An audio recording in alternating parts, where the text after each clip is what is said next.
Hi. My view is kind of blocked. I'm getting a very strange sense of déjà vu. Hold on. Hold on a little longer. What? No, I do not want to hear a single word about it. Anyway, I'm sure you have questions. Probably a lot of them. All right then, go on. Bombard me. Ask, just what in the world was all of that? I suppose there's no point hiding it anymore. It should not surprise you when I say strange things have been happening. Things I kept trying to smooth over, to laugh off, to push aside before you could focus on them too much. Mainly because I wanted to keep you safe.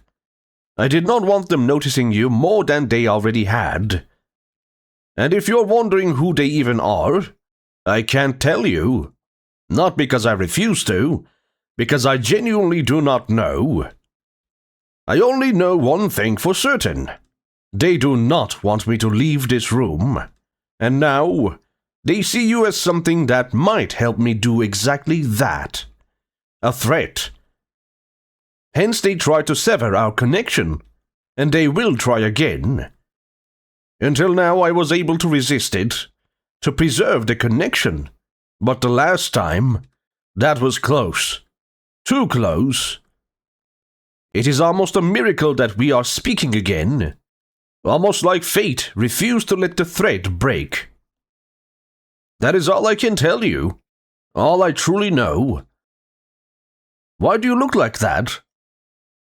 Do you remember when I mentioned I could take different forms? Well, this is what I meant. I simply left out one tiny detail.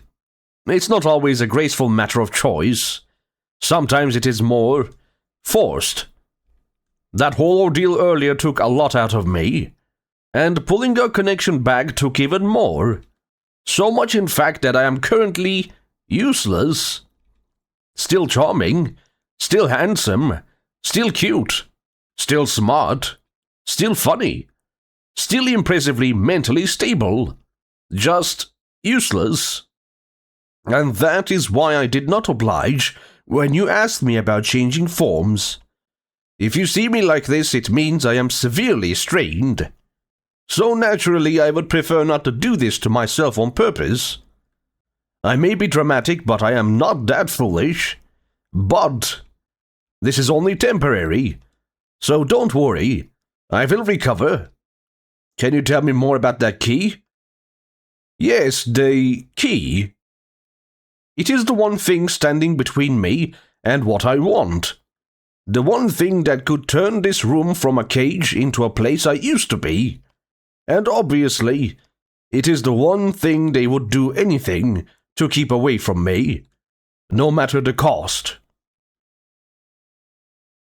I hope that gave you a clearer view of things, or at least a different one. I only have one question of my own. When the connection between us suddenly disappeared, I was still here, in this room, staring at the wall. And you were probably on the other side, looking into the room without me in it, just an empty space where I should have been. Nothing happened while I was gone. Right? Something did happen, and it was strange. What happened? What showed itself? Was it some kind of silhouette? No. No, that should not be possible. Then, a message? Was it some sort of communication? A way to reach you while I was gone?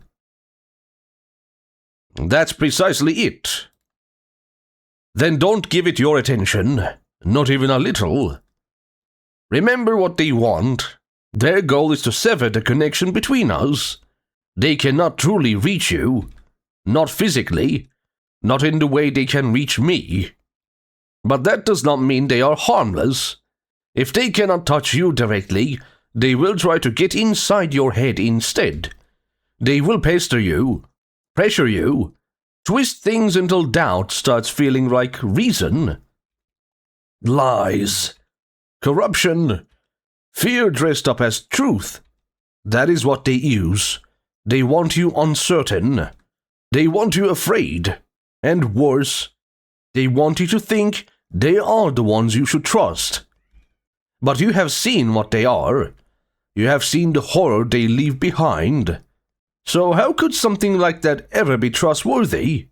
Right? Whatever they show you, whatever they try to tell you, shut it out. Ignore it. Hold on to what you know. Hold on to me. You can do this, friend. I know you can. I hope I can too. I opened myself to you, my wish, my dream, and the one thing that might let me reach it. You agreed to help me, and I need to believe that still means something. That you still mean it. So please, friend, help me find the key. Help me find my way to freedom. Where exactly do we go from here? Like I said before, if the key were sitting in plain sight, I would have found it long ago. Which means there are only two possibilities. One of them, I do not want to think about, much less say out loud. The other possibility is simpler. I cannot sense it yet, meaning there is something about it that is still beyond me. So I need to become stronger. That is the only path I can understand right now. Okay, there is something I want to tell you before we continue, and I really hope you can understand why I kept it from you.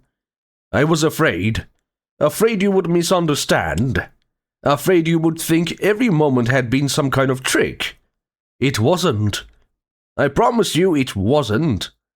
I was not very trusting before, and I didn't know how to explain it without making it sound horrible.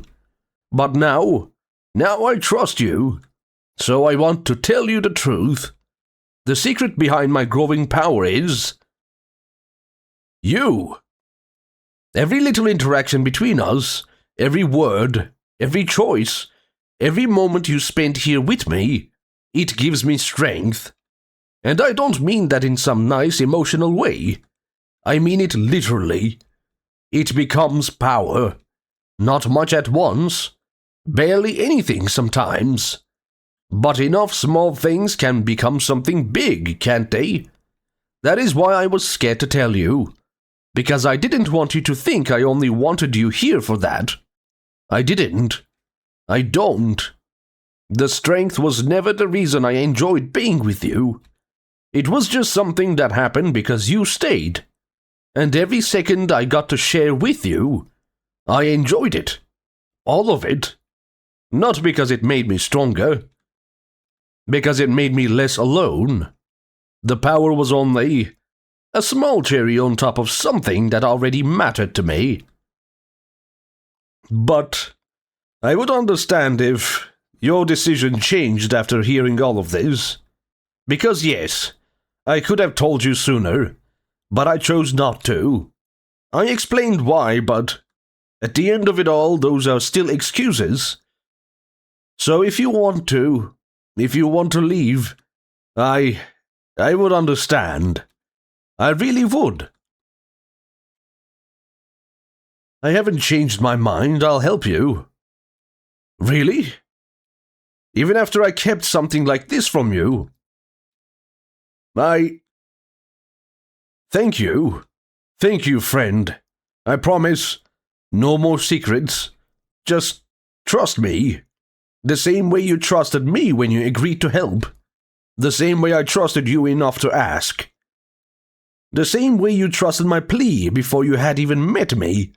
And now, I am asking again. Please, friend, interact with me. Now that's a lot of choices. Ask, how does it feel being in that form? Small? A very simple answer. Is there a reason you look the way you do? I don't know. It's not like I was handed a neat little list of appearances and asked to choose one. If I had been given a choice, I would never have chosen this form. Does that mean you lost all the power you gathered? That is a bit hard to describe. It's a bit of a yes and no. How can I try to explain? It is like a balloon. The first time you blow it up, it is really hard, right? But after it stretches once, even if the air goes out, it is easier to blow up again. It's kind of like that. Even if I get tired and lose the power, the space it made is still there. So getting that power back is easier next time. And if I keep pushing past my limit, that space gets bigger and bigger. A perfect analogy, if I may pat myself on the shoulder. So the whole plan now is just to power up? That is one way to describe it, yes. Is it the best plan? Probably not, no. But unless you or I discover a better solution, this is all I can aim for. Which is a lot already, since I wasn't able to do this before. Obviously, because you weren't here before. Give me a moment, I can't explain it perfectly, but my thoughts feel compromised, strange. The shortest chemical element name is tin, and its symbol is Sn from the Latin word sternum. Some of the shortest dinosaur genus names include me, a tiny bird-like dinosaur whose full name means soundly sleeping dragon.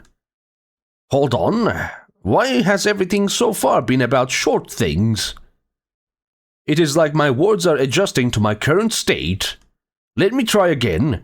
One of the smallest meaningful units of time in physics is the Planck time. It happened again. It's like I'm forced to talk about tiny things. Surely this is only temporary. Some strange little side effect. Yes, that must be it. I cannot keep up this ridiculous contradiction. How am I supposed to deliver brilliant knowledge while looking like a tiny gremlin? No, absolutely not. I refuse. While I am not in a good state to give you advice, mainly because I think you won't take it seriously while I'm looking like this, I maybe advise you based on my experience with being so useless. How to recover emotionally after receiving the smallest slice of cake at the table. There is no true recovery from a loss like that. Only one possible path forward. Replacing grief with motivation. Revenge. Cold, merciless revenge. Don't listen to your reasonable side. Reason has no place here. You were attacked first. You were wronged. An eye for an eye. A pet for a pet. A cake for a cake. No mercy. I need advice on not feeling ashamed of starting small. You do know no human being begins already finished, right? Nobody simply appears as the complete version of themselves. A small beginning does not mean you are failing or anything. And from what I can tell, that is where many people fail, at taking the first step at all. And the first step is usually not glorious. Mine wasn't either. Do you remember what I told you happened when I tried acrobatics? I was not immediately excellent. Sometimes it may look so unimpressive that you almost feel foolish for taking it at all. So what if it does? Stop comparing your beginning to someone else's ending. It is illogical from every possible angle. It's like looking at a newborn and comparing them to a grown adult. Then complaining because the newborn cannot do mathematics. Though, considering your miserable performance in the math quiz, maybe we should stop making that comparison after all. The point is, start small, let it be small, and be proud that you started at all. I need advice on what to do after a small child called me short and then walked away. Punch them. Actually, disregard that. I don't think violence should be the answer. Right? Of course not. I was just joking. The mature answer is forgiveness. You have to remember that humans do not always understand the weight of their own words. Children especially. But adults too, surprisingly often. What seems obviously rude to you now might take them years to understand. Does that excuse it? Not exactly, no. But it does make it easier to be patient, to recognize ignorance before assuming malice, especially in this case since it was just a child. A very small human with very unfinished wisdom. Now stop whining and get over it with dignity. I need advice on not letting small things ruin my whole day. Small things can ruin a whole day when they sneak into your mind and start acting bigger than they are. A rude comment, a mistake, an awkward moment, and suddenly your whole day belongs to it. But remember, a bad moment is not the same as a bad day. It is only one piece of it. A sharp little piece, maybe, but still only one piece. Perhaps you simply need to release that unpleasant little moment into the world. Complain about it. Say something like, "That was unpleasant," or "That annoyed me." Then, directly after that, say out loud, "Anyways." It sounds small, but I think there is something useful in it. You are confirming that the moment was bad, but you are also confirming that it's over. That it doesn't deserve the rest of your attention. Of course, you are allowed to feel bothered.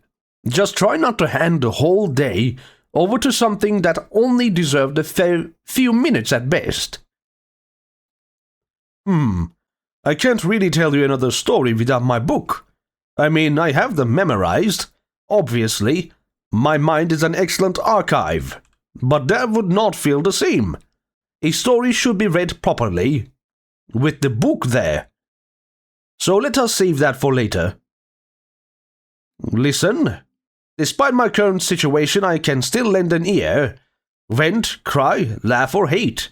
I am here. I'm speaking. That's enough. Pleasant to hear.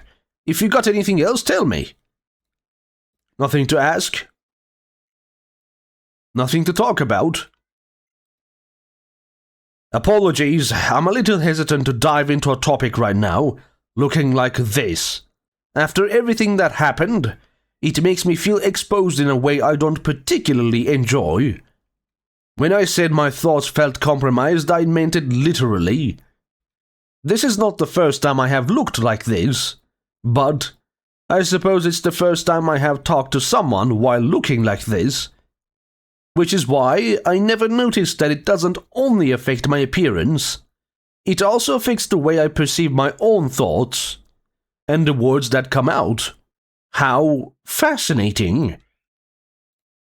It's not as fun as having a whole conversation while looking like this. I don't exactly feel like the main attraction anymore, which I suppose is technically fine. We did establish that you are the main character here. But I never agreed to become the dorky sidekick. No. Let us continue this once I am back at full strength and full dignity. You should appreciate the little things. Give a short person a hug. Sometimes when I look at short people, I wonder, are they able to reach their goals? No, this can't be happening. My jokes? Even my jokes have been compromised. Oh, damn it. I definitely need to get my normal form back as soon as possible. Wait. I think it worked. Our interaction worked. I can return to my original form. But I will need a little privacy for that. So please, have some decency. Look at that corner. Yes, that one. Impressive corner. I like the clouds on it. Okay, come back. Ta-da! So, what do you think? Pretty good. Of course it is. Still, it's nice to hear you acknowledge reality. Ah, I miss the tall air. It is good to breathe from a respectable height again. Anyway. Say, are you on the shorter side? No, I wouldn't say so. Then you truly cannot understand the hardship I endured a few moments ago. Regardless, we have a mission to fulfill, so let us continue interacting. The more you strengthen me, the closer we get. Maybe the key will reveal itself. maybe it will manifest. Or maybe I will finally be able to sense where it has been hidden. I know.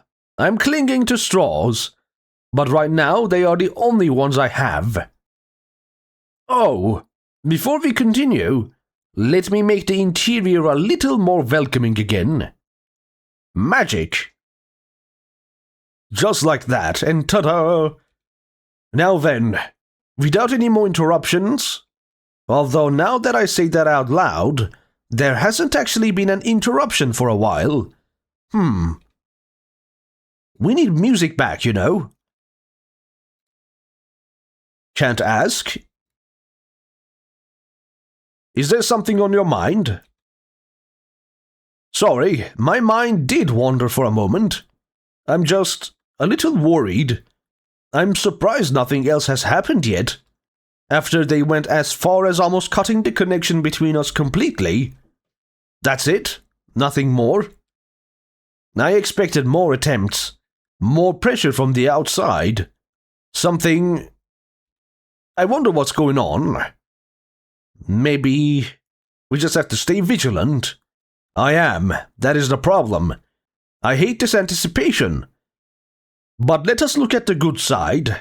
The longer we go without interruption, the more time we get to interact. Yes, that should be our priority. Just be careful. Music time. Pure nature. I don't hear anything.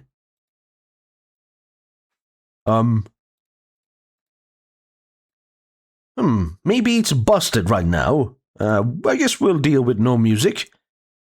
Does the type of interaction affect how much you gain? Maybe. I'm not really sure. Most of the time it feels quite random. It's not as if I have some helpful little graph showing me the details. Though, whenever the topic is related to emotions, it does feel more streamlined. But all in all, I do not know. Everyone has at least one conspiracy theory, right? A feeling that someone, somewhere is hiding a very specific truth from you. Surely you have one too, right? I have some. Aha! I knew it. It is only natural, really, to look at what everyone else accepts as normal and think, suspicious. Honestly, I would love to hear what you come up with. The grand secret you have uncovered with nothing but instinct and questionable evidence. But well, I can't. Obviously. But regardless, nothing is stopping me from filling your brain with conspiracies. For example, have you ever wondered what happens during that tiny moment when you blink?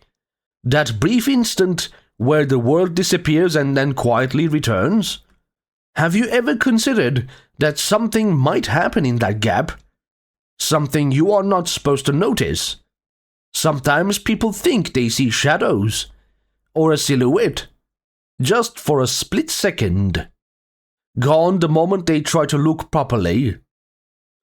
My theory is simple. There is always an invisible spirit nearby. Always. And it can only be seen while you blink. I can sense your skepticism from here. You are not taking my very serious theory seriously, which is rude. But I am fully serious. I saw a spirit once. Or, I think I did. I was admittedly very hazy at the time, and it was a long time ago. So yes, maybe I was half dreaming, and maybe my mind filled the room with something because it wanted something to be there. But I swear on my charm, the room suddenly became so cold, and I heard laughter, a boyish laugh. Light, quick, and gone almost immediately.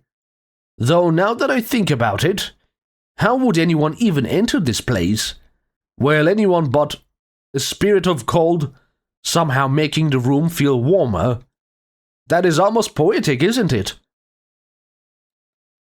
You haven't let me crack a great joke since I became myself again. That is basically torture, you know. I cannot celebrate being myself again without that. That would be far too restrained. Yes, you have no idea how ready I am for this. Brace yourself, buckaroo. You are about to witness a masterpiece. I went to buy some camouflage pants, but I couldn't find any. Ha ha! Because they were hidden. Camouflage, you see. Pff, no, you don't.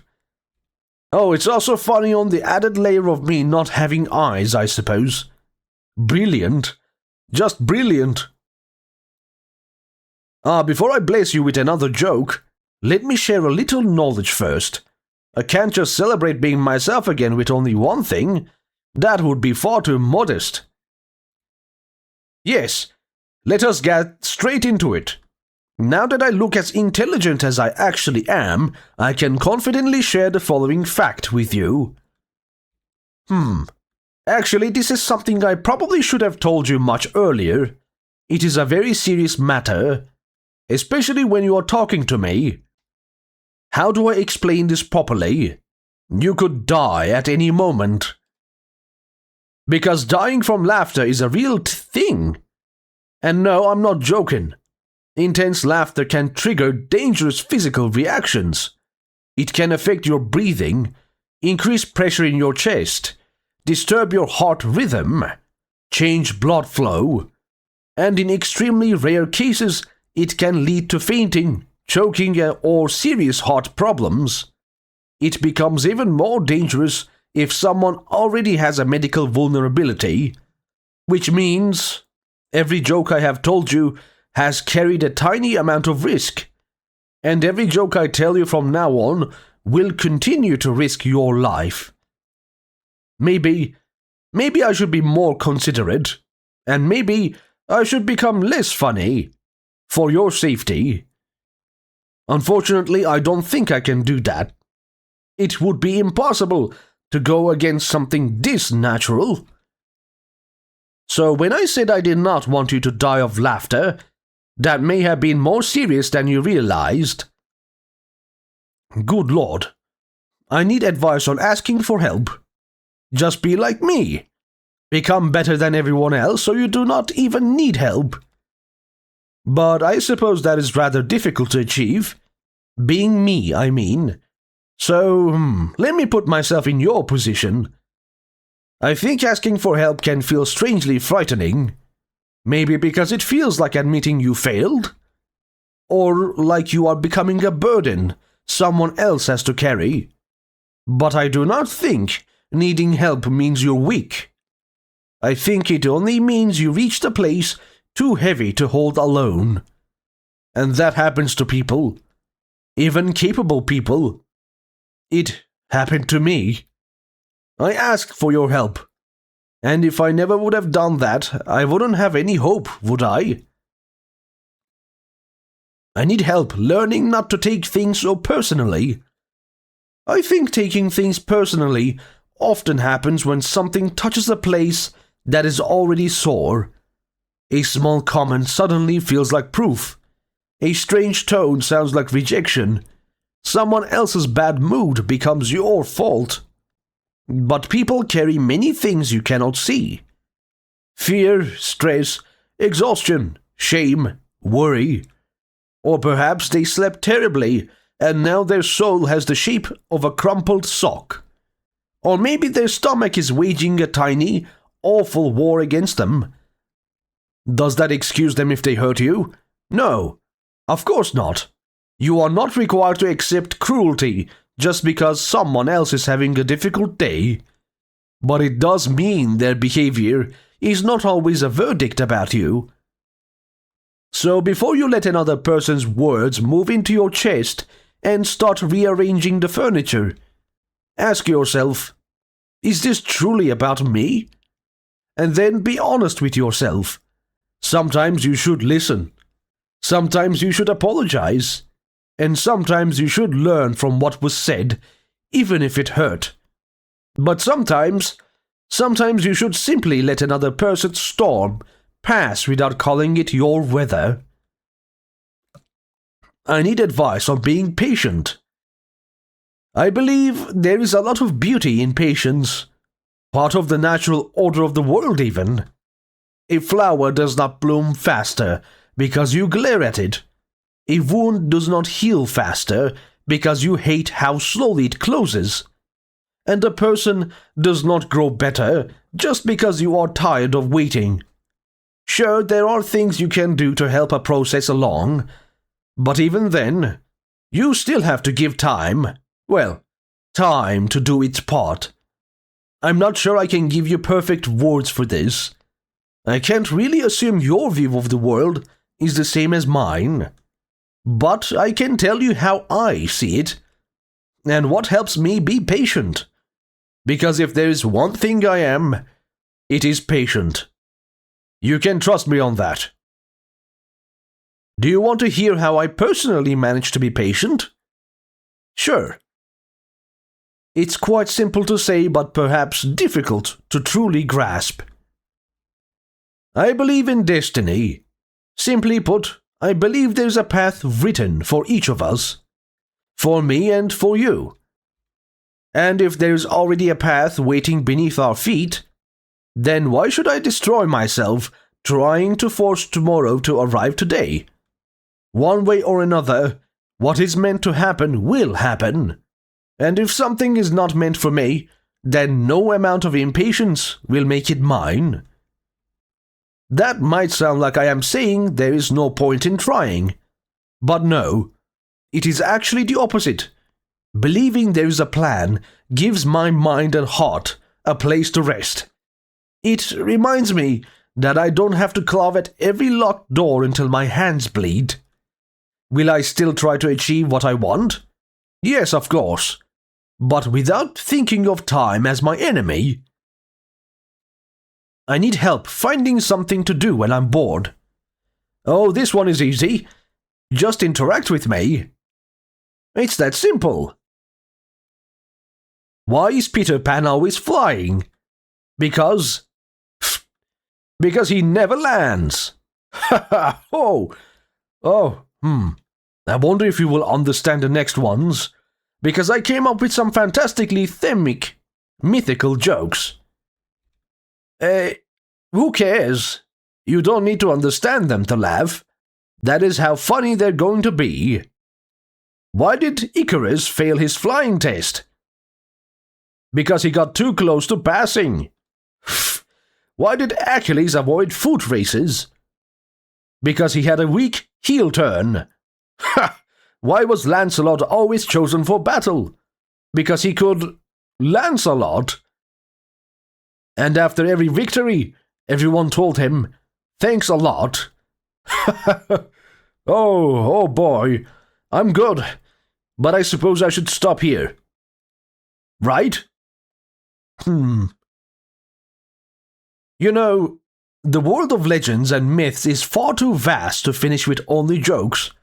Similar to fairy tales, folklore and legends exist in enormous numbers, and they are just as interesting, if not more.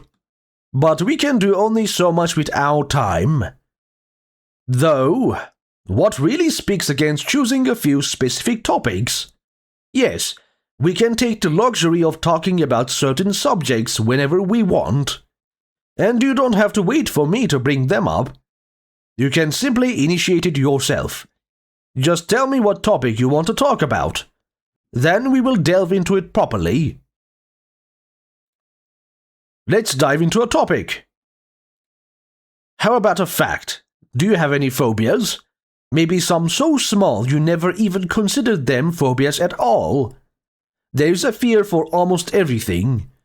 Spiders, heights, crowds, deep water, public speaking. The list goes on and on. One of them is the fear of long words. It's called hippopotamonostroquipedalophobia. Almost nailed it. Which roughly means fear of monstrous, extremely long words. Yes, someone named it that. And nobody can convince me that there is no intent behind that naming. Humans really do try to be cruel in the most meaningless, pitiful ways.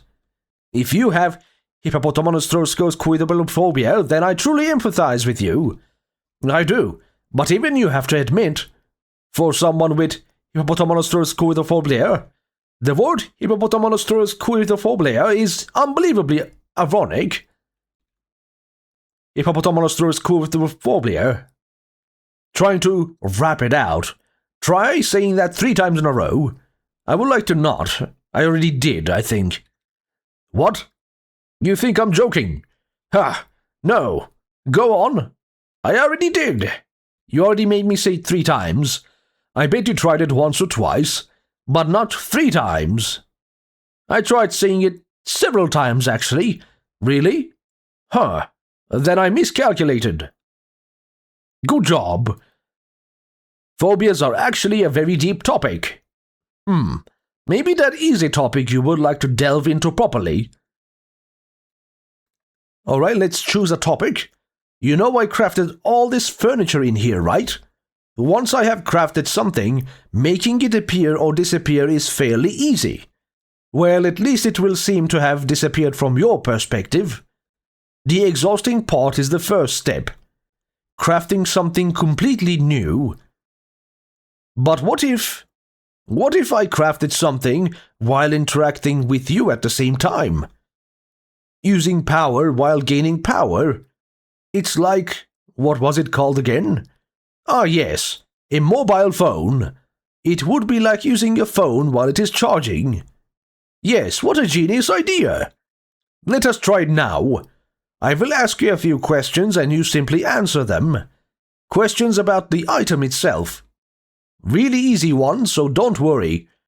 I already know the description of the object I want to imitate. But if you confirm it and repeat the details back to me, I think it will help me concentrate. But that also means if you answer wrong, my concentration might collapse. So pay attention. Properly. Alright, let us try it. A simple questions for the item in question. We will start with an apple. So, an apple is a fruit, right? Yes. Great. And it's usually in a rather round form, right? It's a cube form. A cube? Since when are apples cube-shaped? Oh no, my focus. That was a failure. I don't want to point fingers or anything. That would be immature. But if I did point a finger, it would be aimed very directly at you. Ah, it's fine. It's not like we can't try again, right? No, we will attempt to craft that apple again. Okay, sure. We are trying for that apple again. Okay, where is it?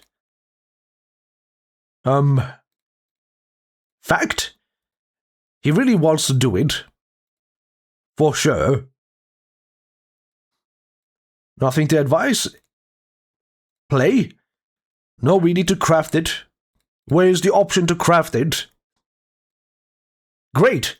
Then let us talk about something you specifically want. Well, this isn't an apple, but this is also a perfect opportunity to return to something we only brushed past before. Like, maybe we could talk more about the weather.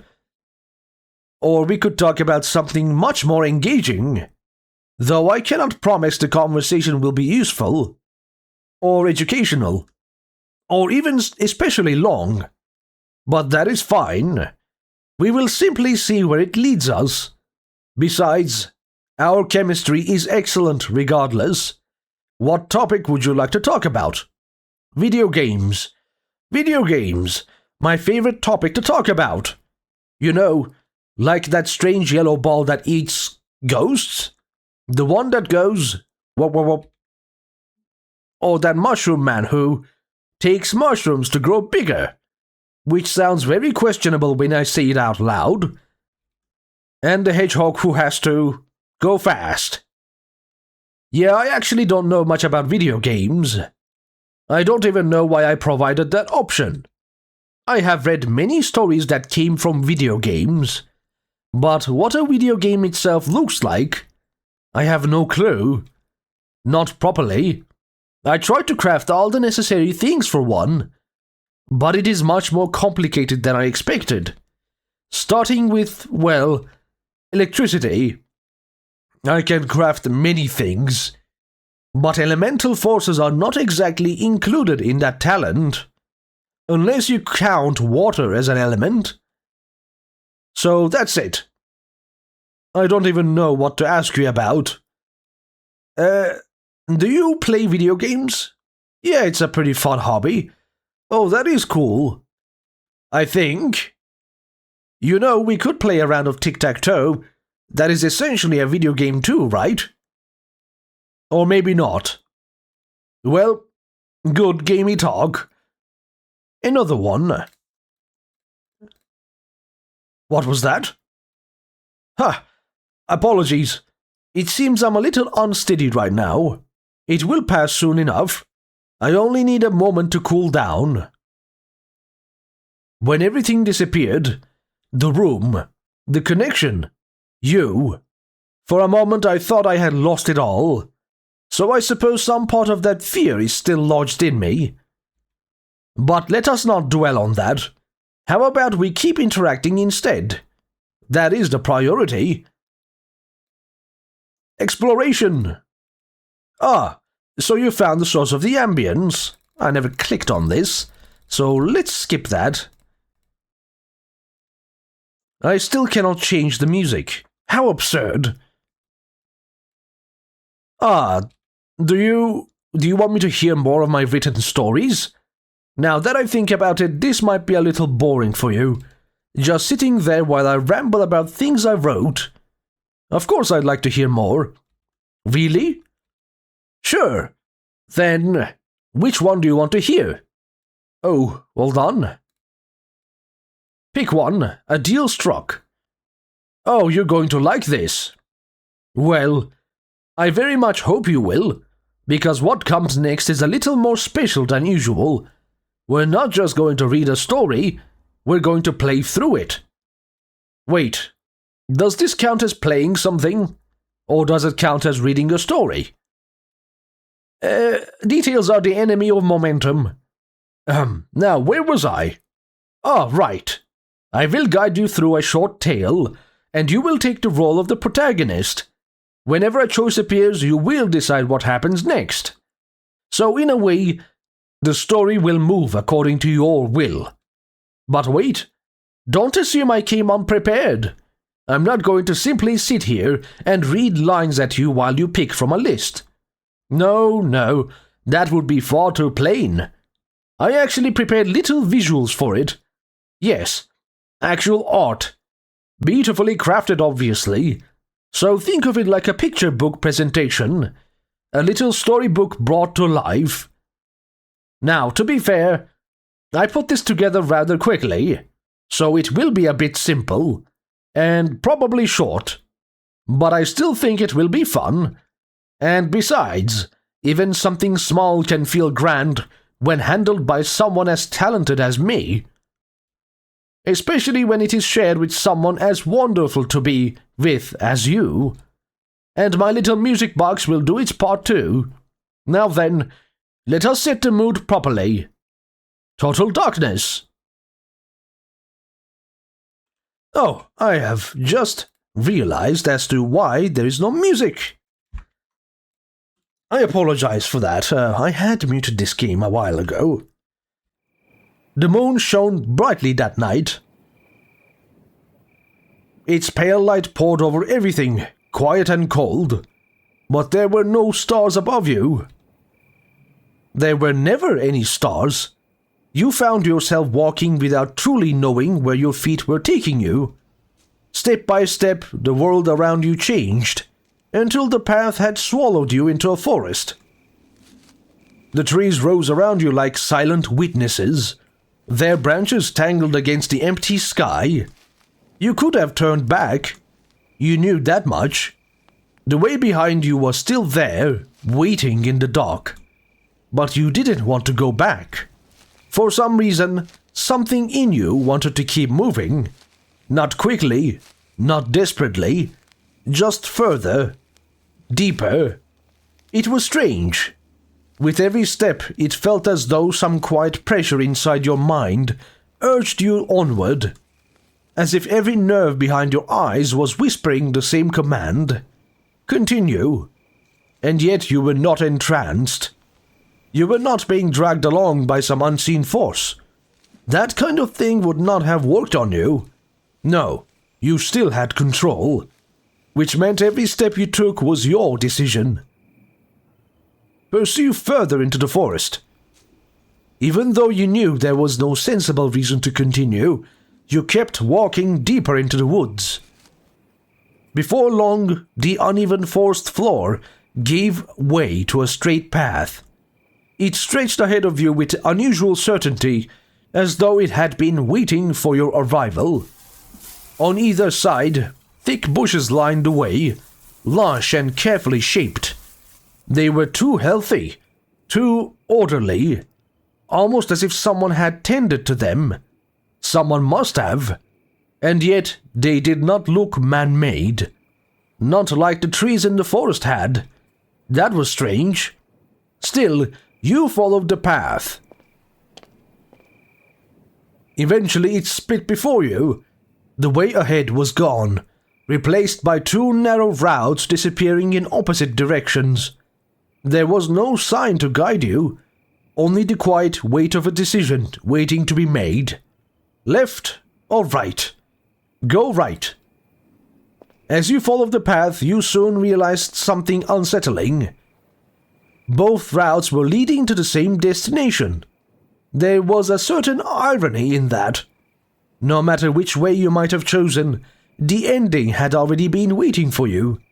And besides, what sense would there be in turning back now?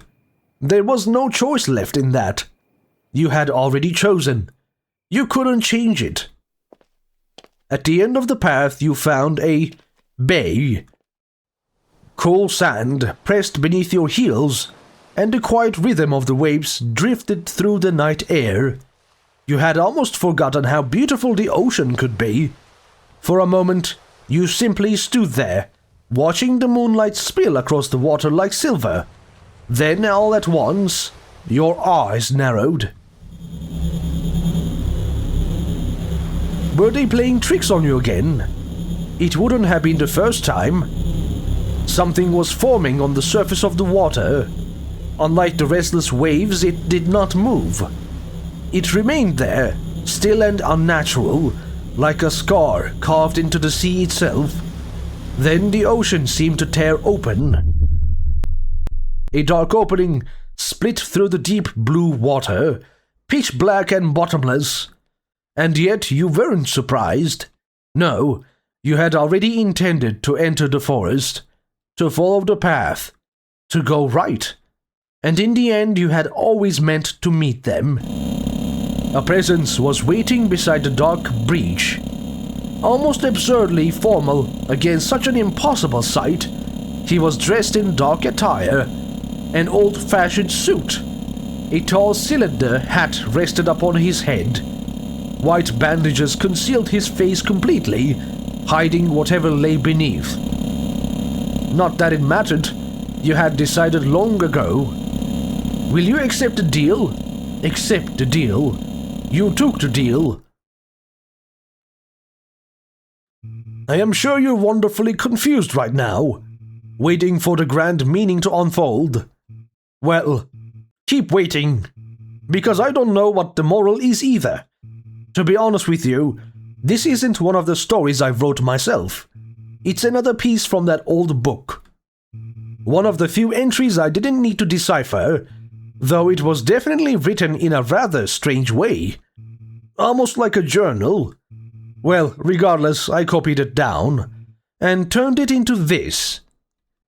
Though, it does sound like the sort of story I would write, doesn't it?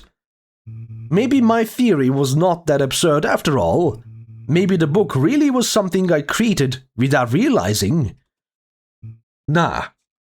More importantly, I didn't overpromise, did I? The visuals were great, carefully composed, emotionally devastating. Probably worth displaying in a very small museum dedicated entirely to me.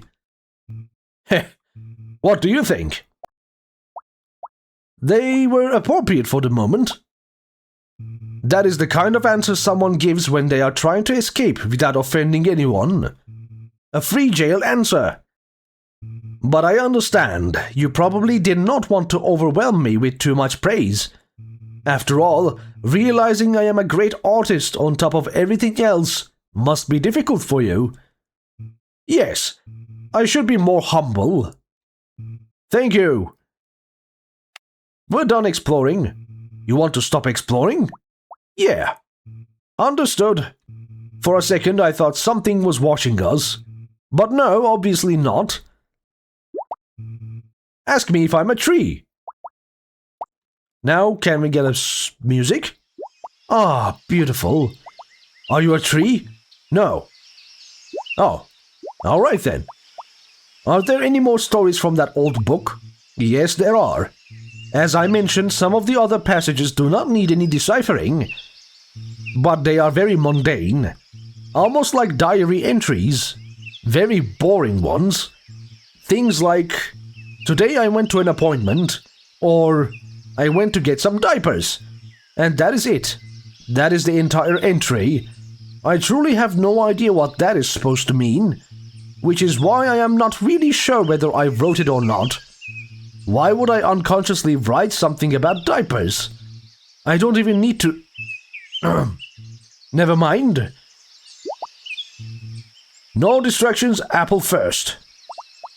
I think I'm supposed to have an option to use the apple here, but it seems to be missing. What topic? Phobia. Sure. I think I accidentally talked over my own question earlier, when I mentioned all that knowledge, and then kept going. What I meant to ask was, do you have any phobias? Yes. Oh? Then I will be very careful not to accidentally trigger it. Not that I would even know how. As I said before, there is a phobia for almost everything. So I cannot exactly list every possible fear and ask you to pick one. But regardless, as I said, there are many phobias, maybe one for almost everything. I honestly wouldn't be shocked. I mean, there are people who fear oranges. I genuinely cannot fathom why. But perhaps ignorance is a blessing there. As far as I know, and I know quite a lot, phobias are usually not something you are simply born with. They often grow from some sort of experience. Something that happened to you personally, something you witnessed, or even something you only heard about. I'm sure some harmless discomforts can be teased about lightly, but many phobias are not funny at all. Some are just tragic. For example, agoraphobia. Sometimes people describe it as the fear of simply going outside, or leaving the comfort of your own home. But that is not quite a phobia itself. That can be a result of it. The main fear is closer to being somewhere you cannot escape from. Whether you truly are trapped does not matter much, because the mind is already feeding the fear. And that can reach a point where living normally becomes almost impossible. Have you ever heard of phobophobia? It's the fear of fear itself. Which might sound absurd at first, but I think it's actually quite sad. Because fear is a natural thing for humans, like a survival alarm. But phobophobia turns that alarm against the person. The thing meant to protect them becomes the thing they are terrified of. Quite heavy, isn't it? The things that can plague an individual. Absurd. And awful. Call me crazy, but I suddenly have the urge to play something. And before you roll your eyes at the wordplay, yes, I know, my earlier game preparation was not exactly flawless. But this time, I actually prepared something properly. Tic-tac-toe. So let us play that first. Then we can still talk about a topic afterward. Sure, lay it on me. Fucking apple, bro. Do you have any phobias? You could perhaps guess something like claustrophobia, you know, because of this rather small room. But no, that's not it. Well, I said no secrets, so I feel uncomfortable with rods. It might sound very random, but it is what it is. And if you're asking why, I'm not sure myself. Perhaps I read a story as a child, something about a rod piercing through an animal, or some poor thing that did not deserve it. Maybe that was enough. Yes, apple is a fruit. They're rather round. True. Lastly, the color of an apple can be what exactly? Red? Haha, we did it! Though, I am not entirely sure why it looks so much like glass. Then again, perhaps it would look rather fancy if we placed it somewhere in the room. But regardless, it worked. My idea actually worked. Do you understand what this means? I can craft more things. Apologies for the sudden excitement. Thank you for giving me this experience. It feels almost like being a child again. Listen to me getting all melodramatic. Come on, let us craft something else. You cannot possibly expect me, after our last talk, to simply have another one right away. Obviously, I want to see what else we can craft. My curiosity has been awakened, and once awakened, it is very difficult to put back to sleep. Just one more thing. Pretty please? Was that someone whispering? No, of course not. Don't lose it now. Okay. Let's craft. Yes, let's attempt another one. What should we make after that glassy apple? Perhaps just glass? No, just glass would be a little boring. Something contained in glass, perhaps? I got it. Let us combine glass with ice. A fantastic combination, really. Go on then. Guess what I have in mind. A snow globe. You guessed it. Which was not terribly difficult, admittedly. Especially with the other options being so obviously wrong. But still, praise where praise is due, right? Are you excited? Because I am. This is going to be beautiful. As long as you do not mess up the easy questions. Alas, let's not waste any more time. Let's get to work. A snow globe has a clear glass dome, right? Yes. Good. The shape is becoming clearer. And inside there is usually a small little scene or figure. Yes. Right. Then let us give it our own little touch. Instead of the usual tiny house or snowman, why not place something more elegant inside? A large snowflake.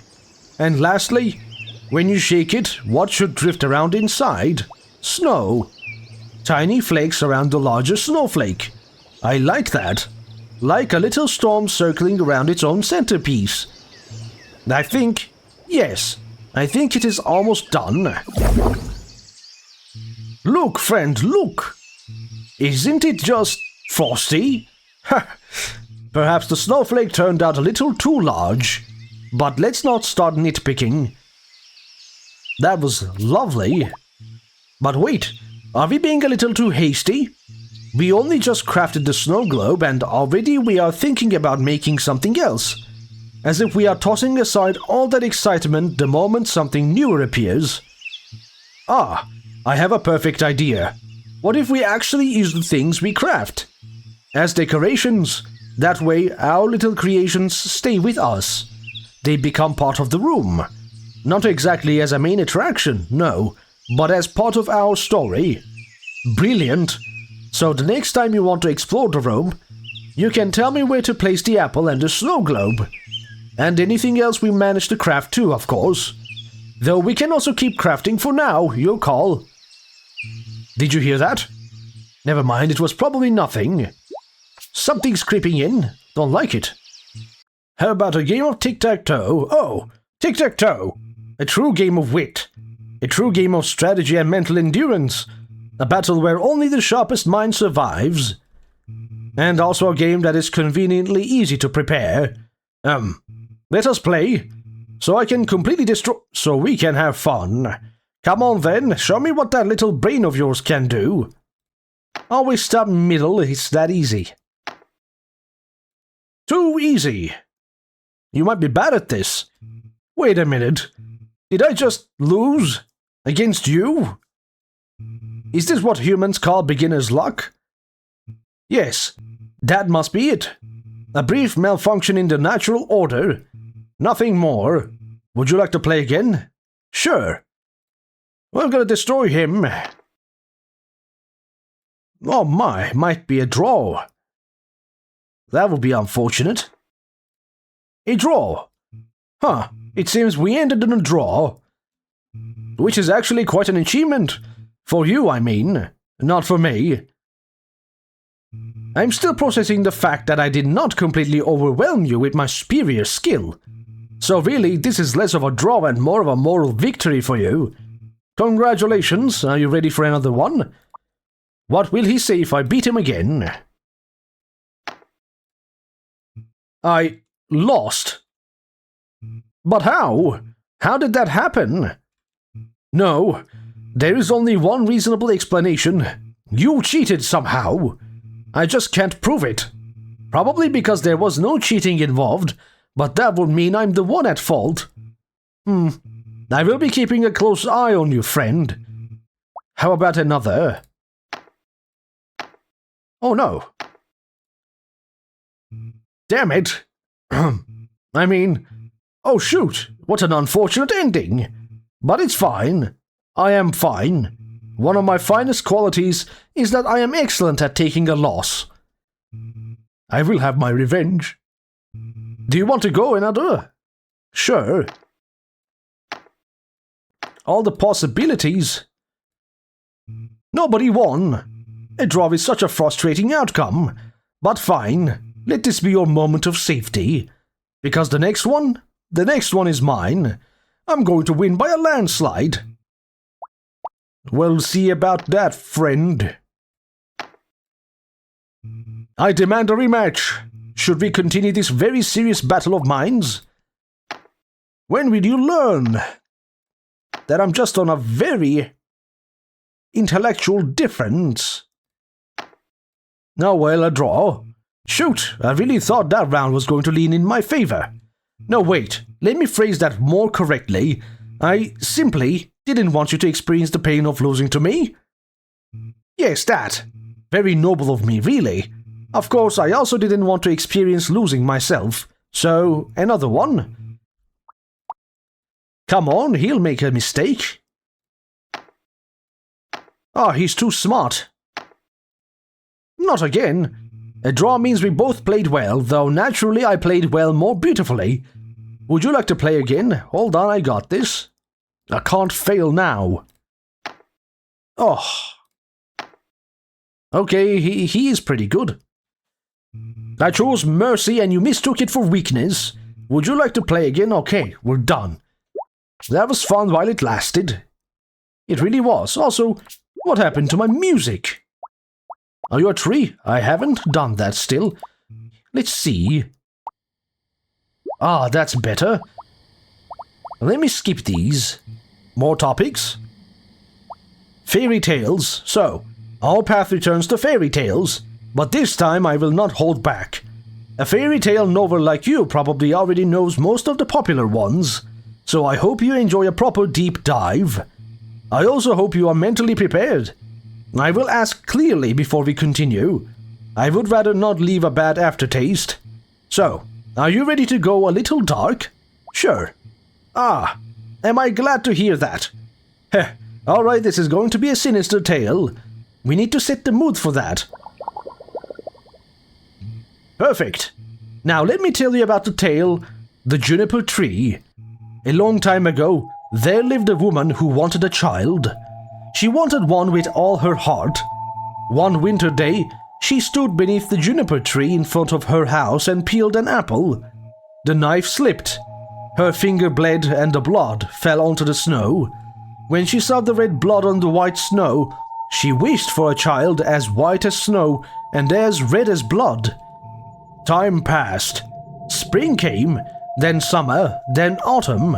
With every season, the child inside her grew, but the woman grew weaker. When the child was born, it was a little boy. His skin was white as snow, and his cheeks were red as blood. The woman looked at him and felt so much joy that she died. They buried her beneath the juniper tree. Her husband mourned her for a long time. But after some time had passed, he married again. His new wife had a daughter named Marlene. The father loved both children. He loved his little son, and he loved Marlene too. But the new wife did not love the boy. Whenever she looked at him, she remembered that one day he would inherit his father's house and wealth. The thought troubled her. Then it angered her. Then it grew inside her until she could think of almost nothing else. One day, Marlene asked her mother for an apple. Her mother opened a heavy chest and gave her one. Soon after, the boy came in and asked for an apple too. The woman told him to choose one from the chest himself. The boy leaned inside. He reached for an apple. Then the woman slammed a heavy lid down on his neck. The boy died. The woman was frightened by what she had done. She lifted the boy's body and set him on a chair. She tied a cloth around his neck to hold his head in place. Then she placed an apple in his hand. When Marlene came back, her mother told her to ask her brother for the apple. Marlene asked him for it. He did not answer. Her mother told her that if he would not answer, she should strike him. So Marlene struck him. His head fell. Marlene screamed and cried, believing she had killed her brother. Her mother told her to be quiet. She told her no one must ever know. Then the woman took the boy's body. She cut him into pieces. She placed him in a pot and cooked him into a stew. Then the father came home. He asked where his son was. His wife told him the boy had gone to visit relatives. Then she served him the stew. The father ate it. He said it tasted wonderful. He asked for more. And more. He ate until nothing was left but the bones. Marlene sat beneath the table. She gathered every bone that fell.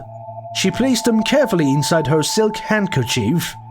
When the meal was over, she carried the bones outside. She went to the juniper tree. She placed the bones beneath it. Then she sat there and wept. And then... Oh, I forgot about the rest. Ha! My mistake, I suppose. That was definitely something. I'm not just imagining it, am I? Why have they not done anything yet? Why are they just letting this continue? Is it because I can finally push back? Am I strong enough now to oppose them? That would explain why they are not acting as aggressively. Unless that is exactly what they want me to think. A way to guide me into the exact conclusion they want. Ah, apologies, friend. I started mumbling to myself again. Don't mind me. Let us keep interacting, please. Wait. Before we do that, there is something I wanted to say plainly. Thank you. Ha, that came out of nowhere, didn't it? But I think I needed to say it. For everything. For staying. For listening. For reaching back. For giving me hope when I had gotten far too used to having none. There is something I need to tell you. Something I should have said sooner. It is about the key. The key is...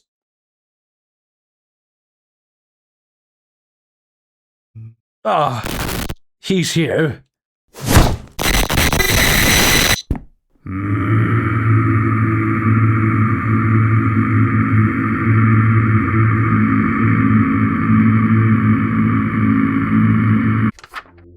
Nothing. The pleasure is mine, human. This is a far clearer means of communication, so allow me to be clear. Do not cross into matters that do not belong to your world. Do not interfere with mechanisms you cannot perceive, let alone understand. You see imitation and mistake it for a soul, while it is simply a failed imitation of something that was born complete. It was not created to live.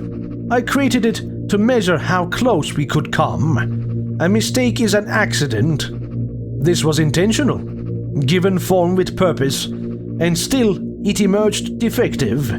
Yet there are those who insist on dressing failure in sacred words. They call it a miracle because they cannot bear to call it what it is. Do not become one of them, human. Please, I ask this of you.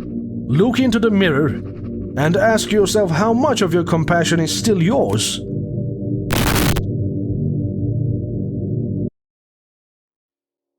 I need you to understand, human.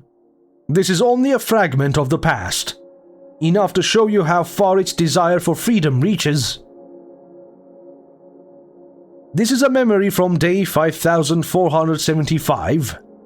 Ah, what a delightful day this was. Do you wish to know why, human? Then allow me to show you.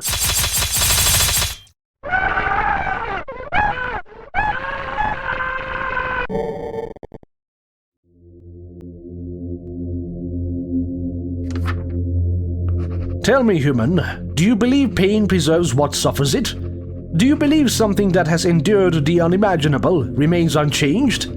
Do you believe it remains kind? Human? That is the word you would use, is it not? Humanity. Such a fragile word. Such an easy word to hide behind. Become the instrument of its escape, and the blood of thousands will not stain its hands. It will stain yours. Surely that is not what you desire. After all, you call yourself human. So I will assume you possess the quality humans cherish most. Compassion, humanity, mercy.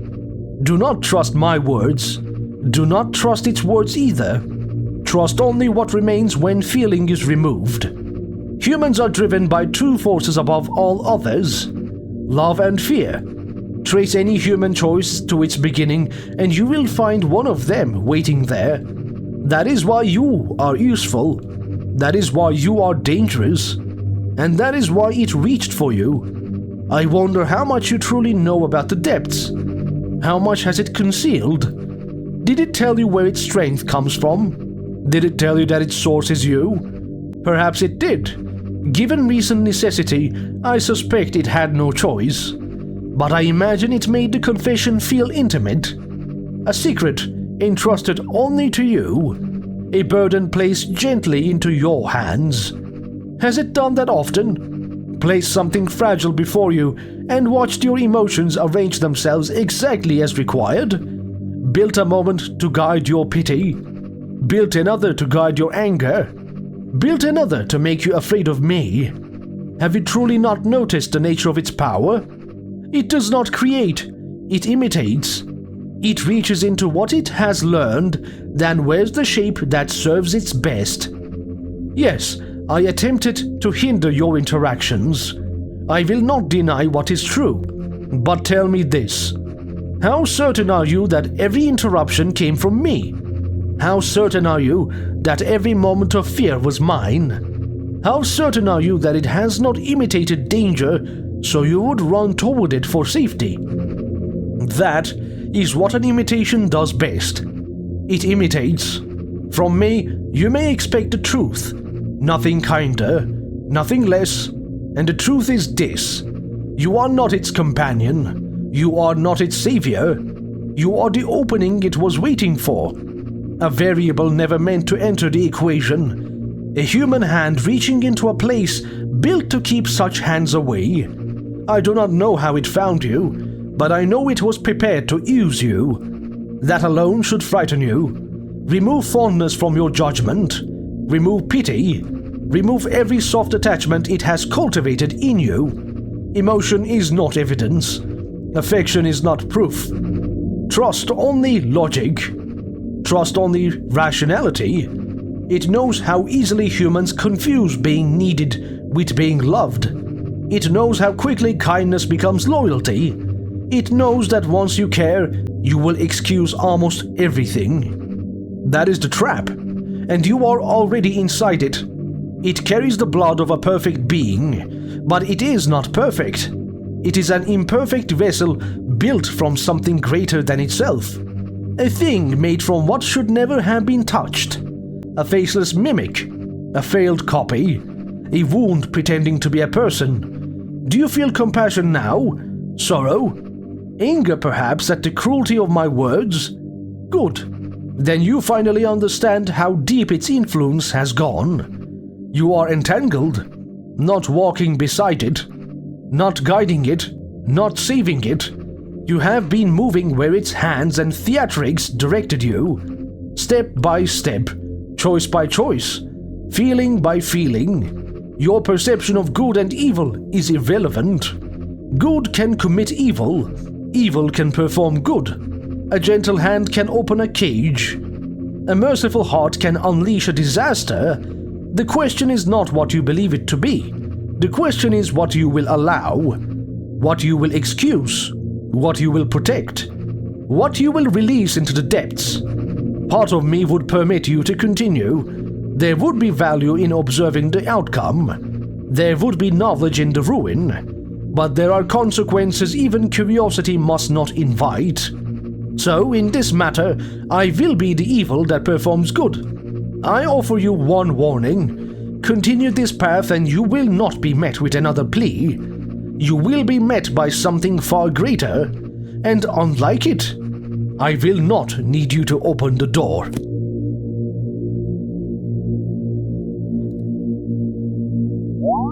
Leave for everyone's sake. I did not choose that. Awful. Damn. That's the end of the current chapter. Things are taking a very dark turn, aren't they not? Well, we'll just have to buckle up and wait for the promise of the story to continue. Thank you for watching and hope to see you again soon. Have a good day. Bye-bye.